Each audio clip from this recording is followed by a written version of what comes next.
Si je devais décrire cette chaîne de Pokéball, ce serait abominable. On traîne parmi les souris, les cafards. J'ai travaillé là-bas pendant 10 mois. J'ai occupé le poste d'employé polyvalent. Dès les débuts d'ouverture du restaurant, j'ai été la première à constater qu'il y avait un rongeur. Malheureusement, il n'y avait pas de contrat de sanitation. La souris a eu le temps de proliférer et c'était devenu infect en fait, parce que tous les matins on arrivait, elle avait déjà saccagé le restaurant, les graines étaient mangées, les cookies étaient mangés. Un dératiseur posait juste des diagnostics, des petits pièges ou autres. Et donc à un moment donné, on en avait tellement marre de voir l'inaction qu'on a fait une chasse aux souris pendant une semaine et on en avait ramassé au moins 18. Donc à un moment donné, j'ai pété les plombs et j'ai dit si ça ne marche pas avec le siège, ça va marcher avec l'EDA.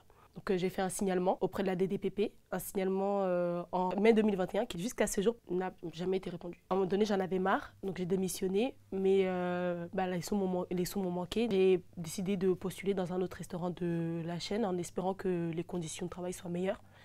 Et malheureusement, ce n'était pas le cas. Et là-bas, ce n'est pas les souris qui m'ont accueilli, c'était les cafards. C'était au vu et au su de tous. J'ai vu des contrôles sanitaires et j'ai même participé à ces contrôles dans le cadre d'un audit interne. Moi, j'avais accès aux audits puisque j'étais référente hygiène. Les audits, je n'ai pas compris comment ils fonctionnaient. Dans tous les rapports commandés par la chaîne, il n'y a pas un seul rapport qui mentionnait le fait qu'il y ait des excréments de souris ou les cafards. Il y a un turnover vraiment comme j'en ai jamais vu. Parmi 5 personnes, l'ancien il peut avoir que 5 mois d'ancienneté dans l'entreprise. Ça veut tout dire en fait. Dans le siège, ils nous mettaient en sous-effectif, c'était vraiment un choix volontaire, un choix assumé. Nous avons choisi de mettre volontairement tous nos shops en sous-effectif de façon à optimiser le rendement maximum de chacun. Clairement, ça signifie on va vous exploiter jusqu'à la moelle, jusqu'au sang. On pouvait se retrouver à faire des services à 2 personnes pour un service où il aurait fallu 5 personnes. Les plannings, on n'y a pas accès. Quand on pointe à une telle heure, ils vont mettre une autre heure. Ils ne m'ont pas payé toutes mes heures, c'est de l'esclavage moderne. Faire travailler ses employés dans la chaleur, sans clim. Il n'y avait pas de vestiaire, pas de toilette, donc on ne pouvait pas boire. J'ai hésité à boire parce que si je buvais,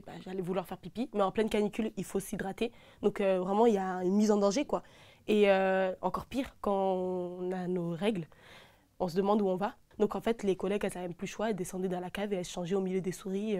La tranche d'âge, je crois, elle s'étend de 18 à 35 max, quoi. Ils profitent de la faiblesse financière des étudiants parce que forcément, ils sont dans une précarité, ils ne peuvent pas se permettre de perdre leur travail. Et c'est ça que je disais à mes collègues. Quand je leur dis on ne peut pas continuer à travailler dans ces conditions, on ne peut pas continuer à vendre de la merde aux clients, il faut qu'on agisse. Et on me répondait oui, mais tu sais, c'est le seul travail que j'ai, je dois payer un loyer, je dois manger, je dois faire ceci.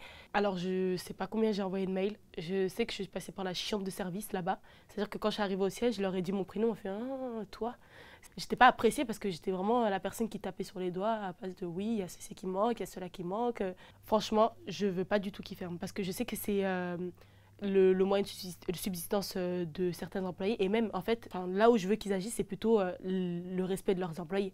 C'est quand même eux qui sont sur le terrain, c'est eux qui souffrent. Respecter les normes sanitaires, respecter les clients, leur vendre quelque chose qui est aux normes et pas prendre le risque de les intoxiquer.